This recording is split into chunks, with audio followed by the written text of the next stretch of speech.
아직 사마리아 수가성에서 벗어나지를 못했습니다. 제가 4주째 이 사마리아 수가성에 있는 우물가의 여인 얘기를 하고 있는데, 제가 뭐 특별히 이 여인을 좋아하는 건 아닙니다. 하다가 보니까 또 내용 자체가 사실 그렇습니다. 예수님께서 만난 인물들이 여러 인물이 있지만은, 이 얘기처럼 예수님과 만남 가운데도 사정이 있고, 또 만나고 난 다음에 대화가 이루어지고, 또 대화 가운데 또 논쟁이 있고, 근데 논쟁이 논쟁으로 끝나는 것이 아니라 어떤 기대와 소망을 가지면서 결국에는 예수님을 만난 이 한 사람의 변화가 일어납니다. 회심이 일어나게 됩니다. 그런데 이 한 사람의 회심으로 끝나는 것이 아니라 그 마을에 있는 사람들의 회심으로까지 연결되는 이런 이야기.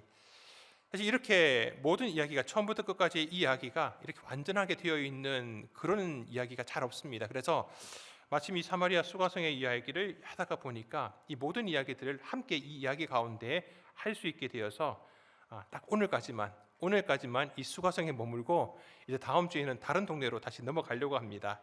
자, 오늘은 이제 마지막입니다. 이 한 여인이 어떻게 회심하게 되었고, 그리고 회심한 것을 통하여서 어떻게 마을 사람들의 회심으로까지 연결되었는지 오늘 본문 말씀을 통해서 함께 살펴보려고 합니다. 자, 그러기 위해서는 우리가 지난 주일에 한번 살펴보았던 이 영과 진리로 예배드리는 것, 영과 진리의 예배에 대해서 다시 한번 더 자세히 살펴볼 필요가 있습니다. 이 말씀을 자세히 말씀드리면은 결국엔 다 아는 거네라고 여러분 아시는 거 맞습니다. 그런데 우리의 예배의 가장 기초가 되는 것이고 가장 기본적인 이야기입니다. 이런 부분들은 조금 더 한 번씩 반복해서 들을 필요가 있을 것 같아서 오늘 그 말씀을 드리려고 합니다.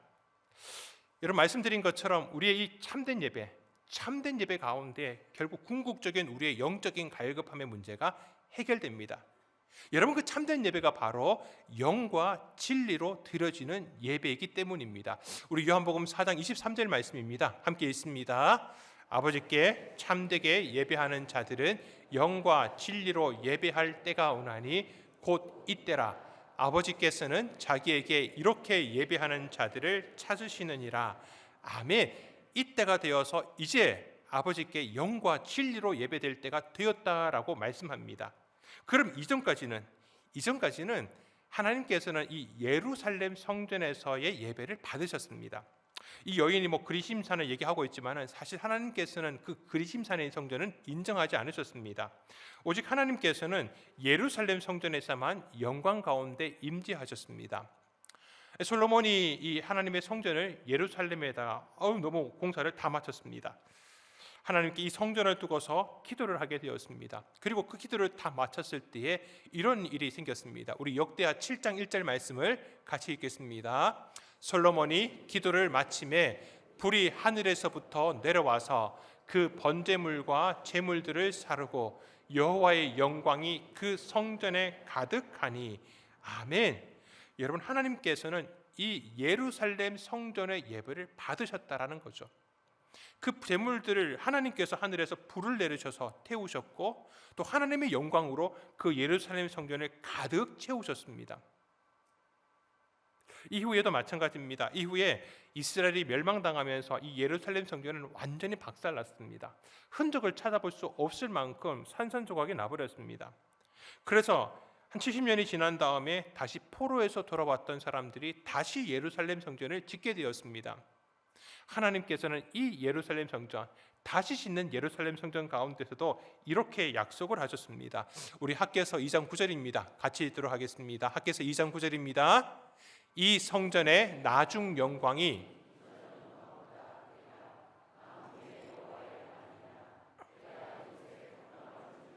만군의 여호와의 말이니라. 아멘. 솔로몬 시대의 그 영광보다 내가 더 영광으로 이 성전을 가득하게 하겠다. 여러분 결국 구약 시대 가운데 이 예루살렘에서의 예배가 하나님께 올바로 예배드릴 수 있는 장소였다라는 것입니다. 예수님께서는 이 여인과 얘기하는 가운데 오직 유대인을 통해서 구원이 난다라고 말씀하셨는데 바로 이런 이야기가 포함되어 있는 얘기입니다. 하지만 중요한 것은 이제 때가 되었다라는 겁니다. 예수 그리스도께서 이 땅에 오셨고 이제 이 땅에 오심으로 말미암아 이 성전, 사실 예루살렘 성전은 예수님을 예표하는 거였습니다. 그러니 이제 본질 되시는 예수님께서 나타나셨으니, 오셨으니 이 성전은 더 이상의 의미가 없어지는 것이죠. 그래서 예수님께서는 요한복음 2장 말씀 가운데서 이렇게 말씀을 하십니다. 우리 19절에서 22절 말씀을 함께 읽겠습니다. 예수께서 대답하여 이르시되 사흘 동안에 일으키리라. 유대인들이 이르되 이 성전은 46년 동안의 지었건을 네가 3일 동안에 일으키겠느냐 하더라. 그러나 예수는 성전된 자기 육체를 가리켜 말씀하신 것이라. 죽은 자 가운데에서 살아나신 후에야 제자들이 이 말씀하신 것을 기억하고 성경과 예수께서 하신 말씀을 믿었더라. 아멘. 예수님께서는 너무 분명하게 말씀하셨습니다. 성전된 자기 육체. 이제 이 건물의 어떤 의미가 예수 그리스도의 오심으로 말미암아서 바뀌었다라는 것이죠. 본질이 오심으로 말미암아서 온전하게 되었다라는 것입니다. 온전한 예배는 이제 예수님을 통하여서 드리게 되었다라는 겁니다. 여러분, 이 얘기가 영과 진리로 드리는 예배에서 다시 설명되어지고 있는 것입니다. 그러니까 이 산에서, 예루살렘에서 영과 진리로, 사실은 요한복음 2장에서 예수님께서 말씀하시는 이 내용을 다시 설명하고 있는 겁니다. 이 산에서 또 예루살렘에서라고 하는 이 단어, 또 영과 진리로라고 하는 이 단어를 제가 헬라어로 여러분들에게 좀 보여드리려고 하는데 너무 깊게 보지는 마시고요. 그냥 여러분 설명에 조금 도움 되시라고 보여드리고 너무 깊게 안 보셔도 됩니다. 제가 예배 시간에, 설교 시간에 가끔 이 원어를 가지고서 헬라어라든지 뭐 구약의 히브리어라든지 이런 원어를 여러분들에게 보여드리는 이유가 있습니다. 사실 뭐 처음부터 그러려고 했던 건 아닌데 얼마 전에 이제 제가 챗 GPT를 좀 사용할 수 있어야 되니까, AI를 그죠? 좀 활용할 수 있어야 되니까 이것저것을 하다가 보니까 이런 질문을 하게 되었습니다. 이제 평내교회 요성국 목사의 설교에 대해서 좀 평가라고 해야 될까요? 이렇게 얘기를 하니까 AI가 이렇게 대답을 하더라고요. 평내교회 요성국 목사님의 설교는 늘 성경 말씀 중심으로, 그리고 가끔은 원어를 같이 설명해 가면서 본문에 충실한 설교를 한다라고 그렇게 설명을 하고 있더라고요. 들으니까 기분은 좋더라고요. 근데 여러분 아셔야 될 것이, 가끔 이 AI가 하는 얘기를 다 믿으시면 안 됩니다. 가끔 거짓말한다 그러더라고요. 아무튼 그 얘기를 듣고 나니까 저는 이제 뭐라고 해야 될까, 성도님들이 어려워하실까봐 웬만하면 안 하려고 했는데 또 AI가 그러고 나니까 또 해야 되겠다는 생각이 들더라고요. 그래서 오늘 이 본문 말씀에서 그냥 이것만 확실하게 여러분들이 집중해 주시면 됩니다. 이 산에서, 예루살렘에서, 또 영과 진리로라고 되어 있는 이 헬라어 단어가 여러분 사진 한번 보여주시겠습니까? 엔토 호레이토서 뭐 이렇게 되어 있는데 딱 하나만 여러분 보시면 됩니다. 맨 글자 앞에 보시면은 N이라고 하는 헬라어 전치사가 있습니다. 이 산에서라고 할 때에도 N이 있고요, 예루살렘에서도라고 할 때도 N이 있고, 그리고 영과 진리로라고 할 때도 보시면은 N이라고 하는 전치사가 있습니다. 그러니까 예수님께서 이 설명을 하실 때 굉장히 의도적으로 지금 N이라는 전치사를 사용하고 있는 겁니다. 여기는 이 N이라는 것을 그냥 쓰면서 단지 이 장소의 논쟁, 이 산이냐 예루살렘이냐, 단지 이 두 개를 논쟁거리로 비교하기 위해서 N이라는 전사가 반복이 되고 있지만은, 예수님은 그게 아니라 이제 이 N 예루살렘이라고 하고 있는 N이라는 장소, 그리고 이 N이라고 하는 단어가 장소의 의미도 있지만은 수단과 방법의 의미도 있습니다. 무엇으로서, 그러니까 영과 진리라고 할 때 그 쓰이는 N이라고 하는 전치사를 사용함으로 통하여서 예수님께서는 이것이 논쟁거리가 아니라 이제는 예수님께서 성전 자체가 되신 것처럼 이제 예루살렘이 아니라 영과 진리로 예배드리는 것으로 바뀌었다라고 하는 것을 이렇게 비교함으로 통해서 설명을 하고 계시는 것입니다. 그렇기 때문에 우리는 이제는 영과 진리가 무엇인지만은 알면 되는 것이죠. 이건 다른 게 아닙니다. 우리가 요한복음 말씀을 보게 되면은 영이 무엇이고 또 진리가 무엇인지는 충분히 알 수 있습니다. 자, 먼저 영입니다. 영이라고 하는 것은 바로 성령을 가리킵니다. 요한복음 3장 말씀에 보니까 물과 성령으로 거듭난다라고 말씀하십니다. 우리 한번 3장 5절 말씀을 같이 읽어보겠습니다.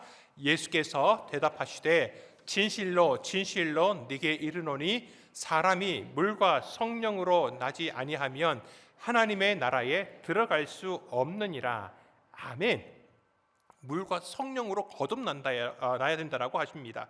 여기에 성령에 해당되는 헬라어 단어가요, 푸뉴마라고 하는 단어가 쓰이고 있습니다. 그런데 여러분, 성령이라고 하는 것은 거룩한 영입니다.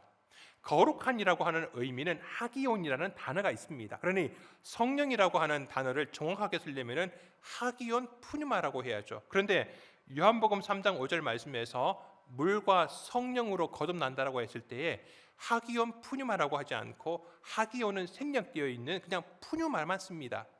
요한복음 말씀에 보면은 이 하기온이 생략된 채로 푸뉴마로 쓰이는 것이 참 많은데 대부분이 하기온이 쓰이지 않았지만은 성령을 의미하는 것이죠.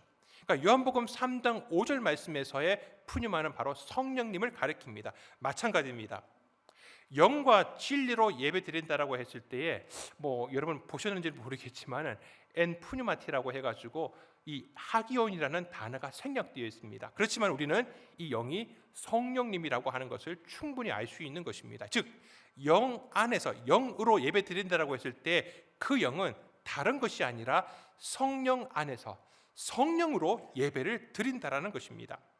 이제부터의 참된 예배는 성령으로 거듭난 자가 드리는 예배이면서 또한 그 예배 가운데 성령님께서 주관하시는 예배가 되어야 한다라는 의미인 것이죠. 근데 우리는 성령님의 주관하시는 예배라고 하면은 좀 성령님 그러면 좀 신비주의적인 것들을 많이 생각합니다. 물론 예배 가운데 그런 신비적인 것이 없는 것은 아닙니다. 하지만 예수님께서 이 순간에 영으로 예배한다라고 했을 때는 그것보다는 이 성령님의 성품으로 가득한, 그리고 성령님의 사역으로 가득한 예배가 되어야 된다는 겁니다. 성령님의 성품은 늘 깨끗함, 정결함입니다. 거룩함입니다. 그 거룩함과 정결함으로 가득한 예배여야 하고, 그리고 성령님께서 하시는 사역은 요한복음에서는 늘 이렇게 말씀하십니다. 말씀을 듣고 깨닫게 하시고 믿게 하시고 그 가운데 결단하게 하시는 것이 바로 우리 안에 내주하고 계시는 성령님의 사역이라는 겁니다. 여러분, 즉 그렇습니다. 우리가 영으로 예배한다라고 하는 것은 하나님의 그 거룩하고 정결한 성품 가운데 참여하는 것이고, 그리고 성령님께서 우리 가운데 그 사역을 하시도록 말씀을 깨닫고 말씀을 믿고 말씀대로 행하려고 하는 그 결단을 하도록 성령님께서 우리의 모든 것들을 주관하게 하시는 예배가 바로 영으로 드리는 예배라는 것입니다. 사랑하는 성도 여러분, 저는 오늘 우리가 이 시간 드리는 예배가 바로 그런 성령 하나님이 주관하시는 영으로 예배드리는 그런 시간이 될 수 있기를 주님의 이름으로 축원드립니다. 다음에 두 번째, 진리입니다. 여러분, 진리는 무엇일까요? 요한복음 1장 말씀에 보니까 예수님께서 이 땅에 오신 것이 말씀이 육신이 되어 이 땅에 오신 거라고 말씀하고 있습니다. 우리 1장 14절 말씀을 한번 같이 읽겠습니다. 말씀이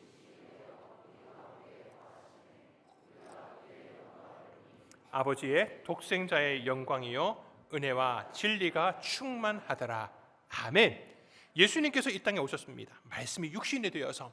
그런데 당시의 사람들이 그런 예수님을 보니까 은혜가 충만합니다. 그리고 또 뭐가 충만하다고요? 진리가 충만하다라고 말씀하고 있습니다. 즉, 진리는 예수님과 연결됩니다. 그리고 더 나아가서 바로 예수님께서는 당신 자신이 진리라고 말씀하셨습니다. 우리 요한복음 14장 6절 한번 같이 읽겠습니다.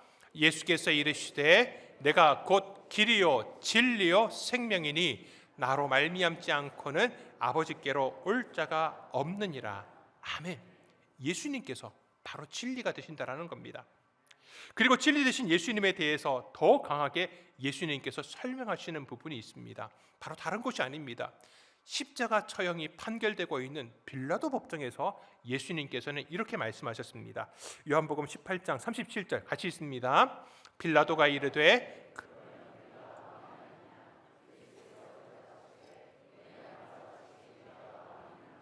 내가 이를 위하여 태어났으며 이를 위하여 세상에 왔나니 곧 진리에 대하여 증언하려 함이로라. 무릇 진리에 속한 자는 내 음성을 듣느니라 하신대.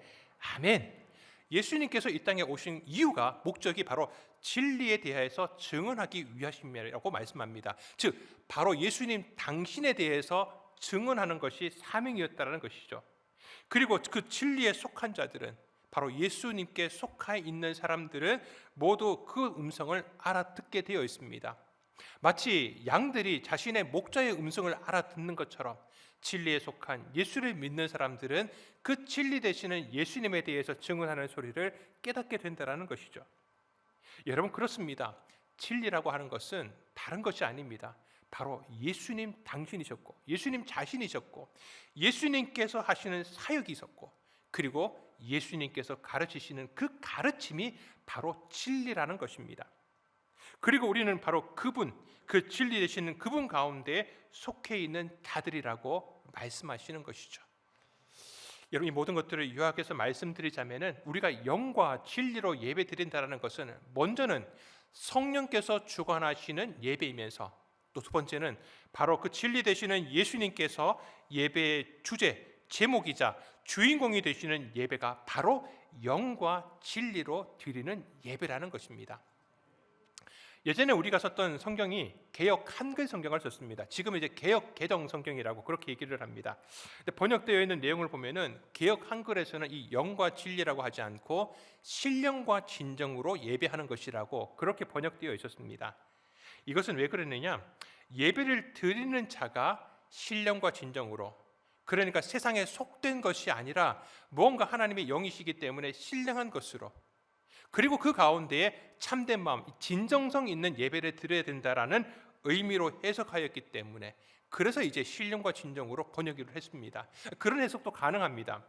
그런데 이제는 대부분의 성경학자들이 이 영과 진리, 푸뉴마티 알레세이라고 되어 있는 그 헬라어 단어를 요한복음 전체 가운데서 해석하려고 했습니다. 설명드린 것처럼 요한복음 전체에서 흐르고 있는 이 영은 바로 성령님을 가리키고 있었고, 진리는 다른 무엇을 가리키지 않았습니다. 오직 예수 그리스도를 계속 가리키고 있었습니다. 그러니 여기서 하나님 앞에 드리는 이 수단, 영과 진리는 다른 것이 아니라 바로 성령 하나님과 예수 그리스도 안에서 드리는 예배라고 하는 것. 그래서 이제 개역 개정에서는 그런 해석을 가지고서 영과 진리로 예배를 드린다라고 그렇게 번역을 하고 있는 것입니다. 자, 그런데 이렇게 영과 진리로 드려지는 예배에 대해서 이제 예수님께서 이 설명을 하셨잖아요. 과연 여인은 알아들었을까요? 얼마나 알아들었을까요? 그런데 얼마나 알아들었는지는 모르겠지만은 한 가지는 분명했습니다. 이 여인은 지금 이분이 하시는 이 말씀이 반드시 이루어질 것이라는 믿음이 생겼습니다. 그런데 다만 그 일이 이루어지기 위해서는 자신이 그토록 기다리고 있었던 바로 그분이 오셔야 한다라는 것 또한 알고 있었다라는 것이죠. 우리 사장 25절 말씀입니다. 함께 있습니다. 여자가 이르되 메시아 곧 그리스도라 하는 이가 오실 줄을 내가 아노니 그가 오시면 모든 것을 우리에게 알려주시리이다. 아멘. 여러분, 이 여인의 말 가운데는요, 이렇게 말씀하시는 이분이 바로 그분일 것이라고 하는 거의 확실한 믿음을 가지고서 얘기하고 있는 것입니다.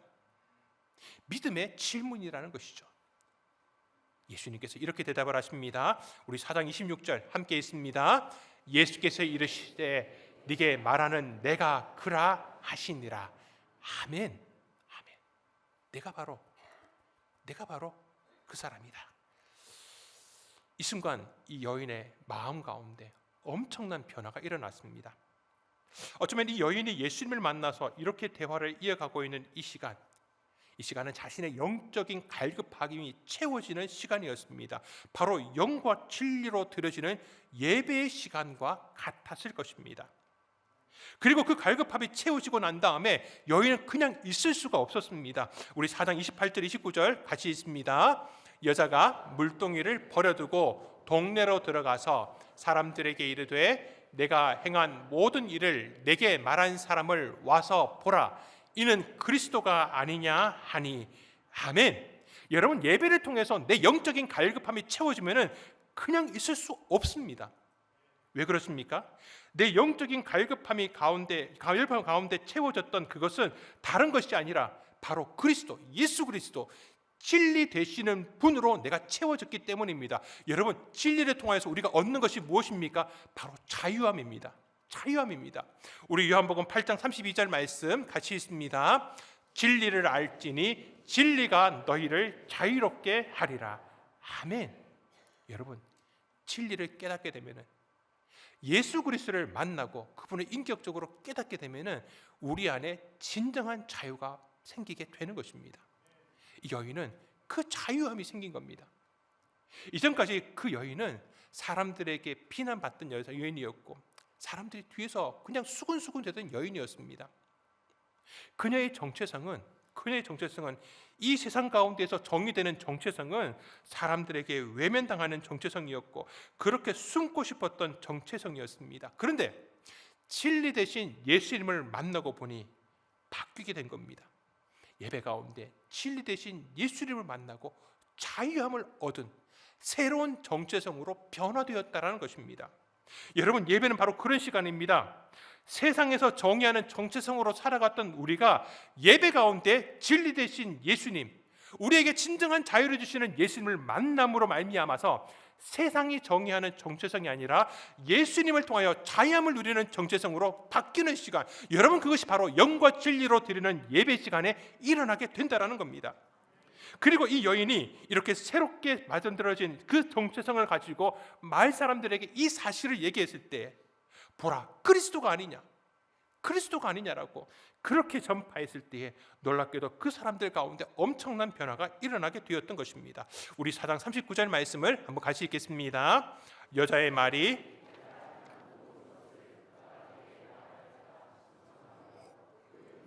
많은 사마리아인이 예수를 믿는지라.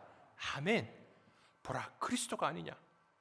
그러면서 마을로 들어가서 외쳤던 이 여인, 이 자신의 이 놀라운 변화의 증언은 그 동네 중에 많은 사마리아인들도 예수님을 다시 만나고 믿게 하는 그 구원의 길을 열었다라는 것입니다.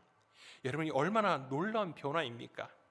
사랑하는 성도 여러분, 그렇기 때문에 우리가 먼저, 저와 여러분이 이 예배 가운데에서 영과 진리로 예배하며 예수 그리스도를 만나야 하는 것입니다.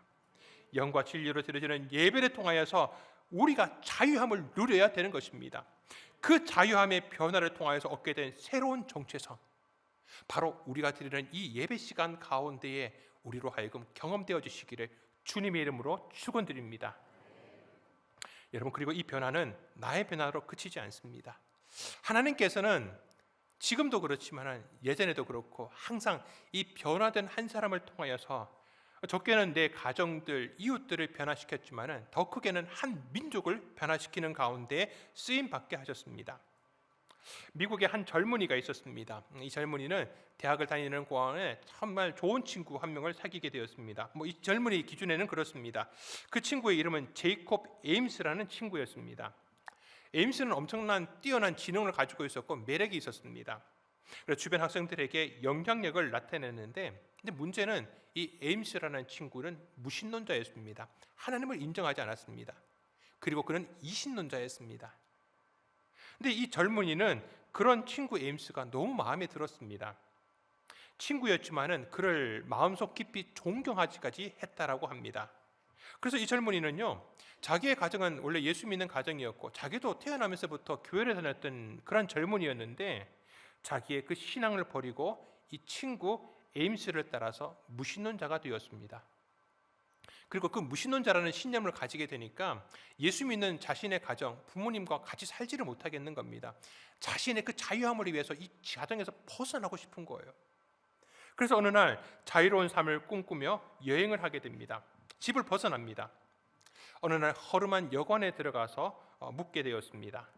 근데 그날 밤 자신이 묵고 있는 그 방 옆에서 저녁 내내, 밤중 내내 어떤 한 사람이, 그 옆방에 있는 사람이 막 고통을 가운데 막 비명을 지르는 겁니다. 그 소리 때문에 잠을 이루지를 못했습니다. 그 소리는 죽음이 가까운 듯한 신음소리, 아니 괴로운 비명소리였습니다. 막 죽지 않으려고 악을 쓰는 듯한 소리였습니다. 이 젊은이가 이 옆방의 이 괴성을 들으면서 그런 질문이 떠올랐습니다. 아니, 저 사람을 얼마나 죽음이 두렵길래 저렇게 괴성을 지를까? 내 친구 에임스는 죽음 앞에서도 당당한 우리 친구 에임스, 그 친구는 저런 죽음이 다가오더라도 전혀 흔들림 없이 그 죽음을 당당하게 맞을 건데, 이런 생각을 하게 되었습니다. 이제 이튿날 아침이 되었습니다. 이 젊은이가 너무 궁금해서 여관 주인에게 물어봤습니다. 어젯밤에 내 방에 있어서 저녁 내내 이렇게 큰 소리를 질렀던, 괴성을 내었던 그 사람은 어떻게 되었냐라고 물어봅니다. 여관 주인이 이렇게 얘기를 해줍니다. 그 사람은 그렇게 힘들어하다가 갑작스러운 병으로 죽었습니다. 세상을 떠났습니다. 그러면서 얘기하는 게 왜 여관에 이제 묻게 되면 이름을 적지 않습니까? 이름을 보더니만 이 사람의 이름이 적혀 있네요. 이 사람 이름이 제이콥 에임스입니다. 자기가 그렇게 존경하고 따랐던 자기 친구가 어젯밤에 그 죽음 앞에서 그 괴성을 질렀다라는 겁니다. 너무 힘들어서 고통 가운데 고함을 질렀다라는 것이죠. 젊은이는 그 이름을 듣고서 얼어붙었습니다. 자신에게 무신론을 가르쳤던 친구였고 죽음은 아무것도 아니라고 말했던 친구였습니다. 그런데 죽음 앞에서 신음하고 고통스러워하는 이 소리를 들은 것 때문에 엄청난 충격을 받게 되었습니다. 그렇게 얘기했던 내 친구 에임스가 틀렸다는 말인가? 너무 충격을 받았습니다. 그리고 자신의 마음에 있었던 이 무신론적인 사고가 흔들리고 깨어지기 시작을 했습니다. 감당할 수 없어서 다시 집으로 돌아왔습니다. 그리고 다시 성경책을 펼쳐서 그 말씀 가운데 들어가게 되었습니다. 그리고 결국 그는 말씀 가운데에 진리 되신 예수님을 만나게 되었습니다. 하나님 앞에 무릎 꿇고 회개하며 신앙을 회복합니다. 그리고 이 젊은이는 훗날 이날에 이렇게 고백합니다. 에임스의 죽음, 내 친구 에임스의 죽음은 나를 하나님께로 돌아오게 하였던 하나님의 부르심의 소리와 같은 소리였더라고. 친구 에임스의 죽음은 이 젊은이에게 크게는 세 가지를 깨닫게 하였다고 합니다. 첫 번째는 죽음은 피할 수 없는 현실이라는 것이죠. 절대 이 죽음을 철학이나 사상이나 어떤 인간적인 관념을 가지고서는 절대 해결할 수 없다라는 사실을 깨닫게 되었습니다. 두 번째, 영혼의 문제가 가장 중요한 문제라는 겁니다. 영혼의 문제가. 그렇게 생각을 하고 나니까 세 번째, 복음은 반드시 전해야 된다라고 하는 것. 복음 없이 죽는 사람이 얼마나 비극적인 것을 보았기 때문에 복음을 전해야겠다라는 겁니다. 그리고 마침내 이 젊은이는 이것을 위하여서 선교의 길로 가게 되었습니다. 하나님, 제 인생을 복음 전파를 위해서 하나님께 드리겠습니다. 그 결단은 단순한 감정에 따른 결단이 아니었습니다. 그는 미국 교회 역사상 가장 처음으로 해외 선교사로 파송되었습니다. 그 젊은이가 바로 지금은 이제 미얀마라고 하고 있는 버마의 최초로 선교사로 파송된 아도니람 저더슨이라고 하는 선교사님입니다. 아도니람 저더슨, 한번 사진 보여주시겠습니까? 하나님께서는 어떤 특별한 능력이 있는 사람보다 이 한 사람의 순종하는 사람을 쓰시는 것 같습니다. 이 저더슨은요, 원래는 이제 인도로 선교를 가려고 계획을 하고 있었는데 도중에 계획을 바꿔가지고 미얀마로 가게 되었습니다.